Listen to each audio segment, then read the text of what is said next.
Xin chào tất cả các bạn. Hôm nay, chúng ta sẽ cùng nhau theo dõi những khoảnh khắc giao thông mà chỉ cần nhìn thôi cũng đủ khiến bạn lạnh sống lưng.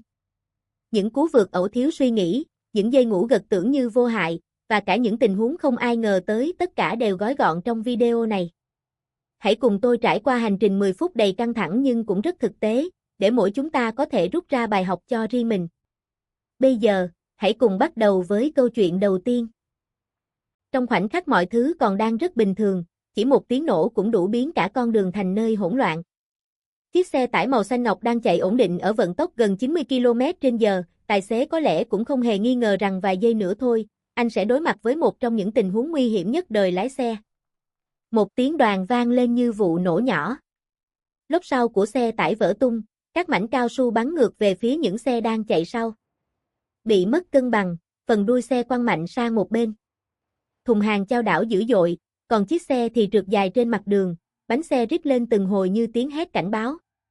Phía sau, hai chiếc xe con phải phanh gấp, bánh trước khóa cứng, tạo ra những vệt khói trắng dài trên mặt đường. Nếu tài xế phía sau chậm một nhịp thôi, hậu quả có thể nặng nề hơn rất nhiều. Chiếc xe tải cuối cùng dừng lại được ở làn khẩn cấp. Phần lốp chỉ còn trơ lại bộ vành méo mó. Trong cabin, tài xế vẫn còn run rẩy. Chỉ vài giây thôi, nhưng đủ để anh hiểu rằng một chiếc lốp xuống cấp có thể lấy đi tính mạng bất cứ lúc nào. Cơn buồn ngủ khi lái xe không báo trước. Nó đến âm thầm, nhẹ nhàng và đôi khi chỉ cần đúng một giây để biến một người tài xế bình thường thành nạn nhân của chính sự mệt mỏi ấy. Đây là câu chuyện của một tài xế xe tải trên đoạn cao tốc lúc giữa trưa nắng gắt. Camera trong cabin cho thấy anh ta liên tục chớp mắt, cố mở thật to nhưng mí mắt cứ nặng dần. Anh uống nước, xoa mặt, thậm chí bật nhạc lớn hơn, nhưng cơn buồn ngủ vẫn không buông tha. Và rồi, khoảnh khắc định mệnh xảy ra. Đôi mắt anh khép lại đúng một giây. Chỉ một giây thôi, nhưng chiếc xe tải đã bắt đầu lệch khỏi làn đường. Nó trượt chéo sang vạch phân cách, khiến bánh trước cà vào đường tạo ra tiếng rung đặc trưng. Ở làn ngược chiều, một chiếc xe khách đang lao tới với tốc độ cao. Khoảng cách chỉ còn chưa đầy vài giây. Camera ghi lại khoảnh khắc tài xế giật mình tỉnh dậy, hai tay xoay mạnh vô lăng, kéo chiếc xe trở lại làn cũ. Cả thân xe chao đảo dữ dội, nhưng may mắn là anh đã lấy lại được kiểm soát trước khi tai nạn thảm khốc có thể xảy ra. Một giây ngủ gật nhưng đủ để thay đổi cả số phận của nhiều con người. Không phải tai nạn nào cũng đến từ lỗi con người. Có những lúc thiên nhiên mới là thứ khiến tài xế phải bất lực. Câu chuyện này xảy ra trên một đoạn cao tốc chạy xuyên qua vùng đồng trống, nơi gió thổi mạnh quanh năm.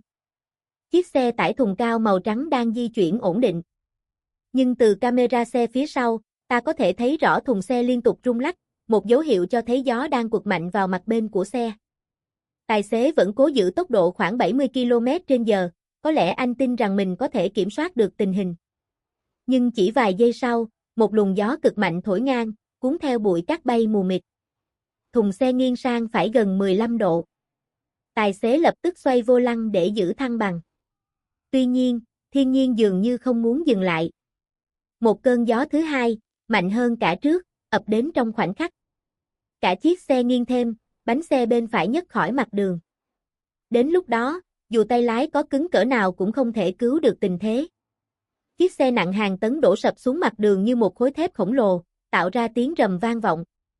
Các xe phía sau phanh gấp, nhiều tài xế chạy vội đến kiểm tra. May mắn thay, người lái chỉ bị thương nhẹ nhờ thắt dây an toàn. Tai nạn diễn ra nhanh đến mức không ai kịp phản ứng. Đơn giản chỉ vì một cơn gió. Có những tai nạn mà chỉ cần nhìn thôi, bạn cũng hiểu ngay nguyên nhân.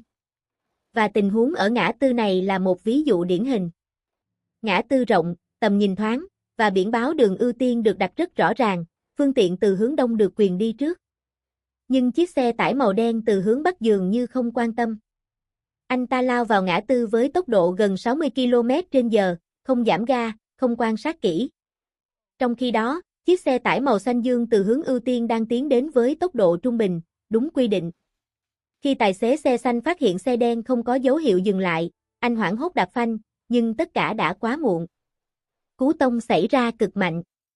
Đầu xe đen đâm thẳng vào hông xe xanh, tạo ra âm thanh vang dội, giống như tiếng kim loại bị nghiền nát. Xe xanh xoay 180 độ, va vào một biển báo bên lề. Các thùng hàng văng ra khỏi thùng xe, lăn trên mặt đường.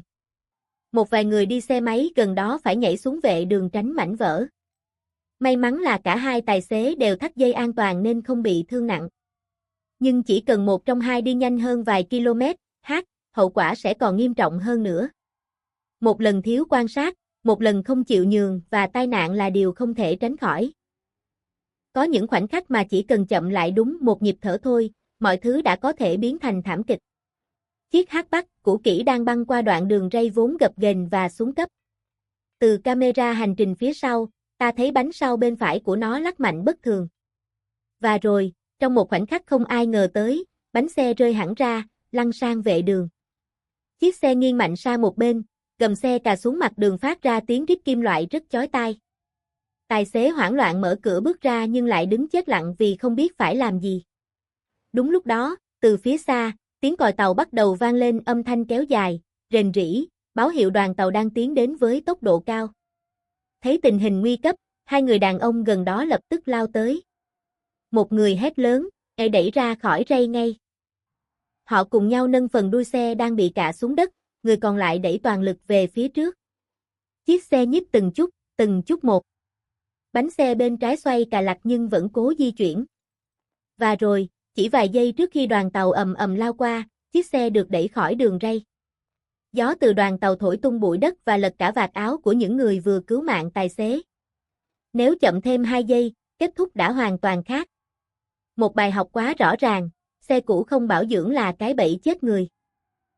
Đường đất sau mưa chưa bao giờ là điều dễ chịu, đặc biệt đối với những chiếc xe tải có trọng lượng lớn. Câu chuyện này bắt đầu khi một chiếc xe tải nhỏ cố gắng băng qua đoạn đường đất đỏ sền sệt sau cơn mưa lớn. Ban đầu, xe vẫn lăn bánh được, dù hơi trơn trượt.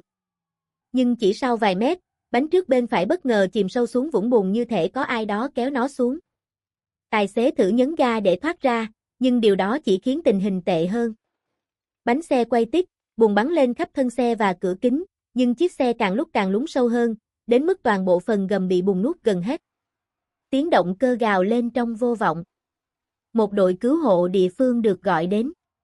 Họ mang theo dây cáp và một chiếc bán tải 4x4. Sau khi buộc dây kéo vào khung gầm, họ thử kéo một lần chiếc xe chỉ nhúc nhích chút xíu rồi lại chìm xuống.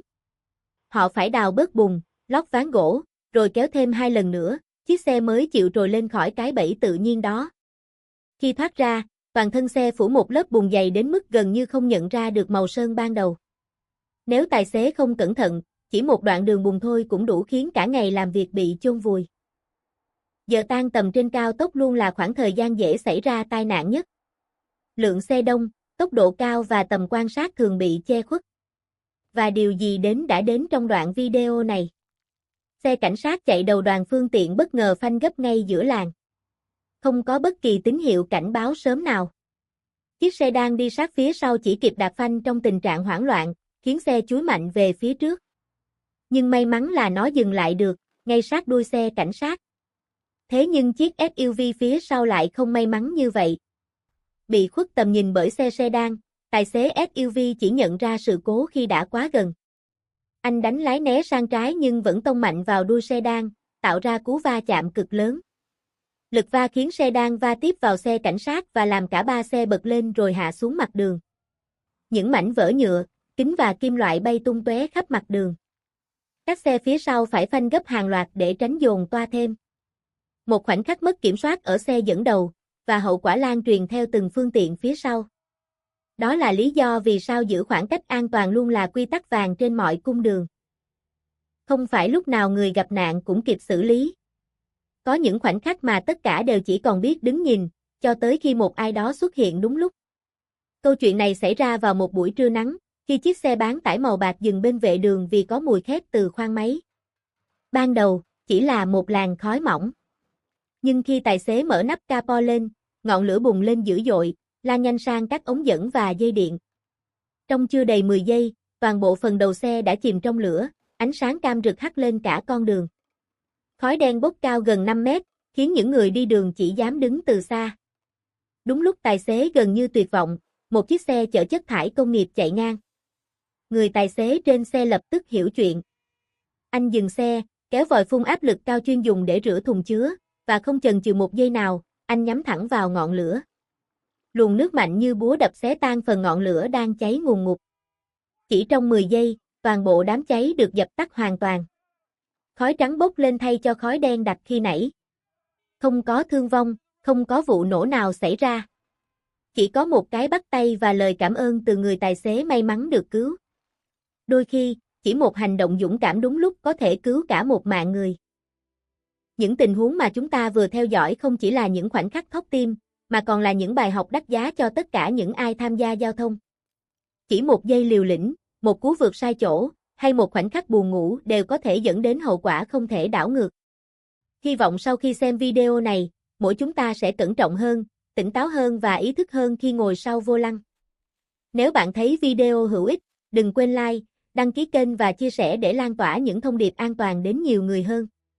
Hẹn gặp lại các bạn trong những video tiếp theo.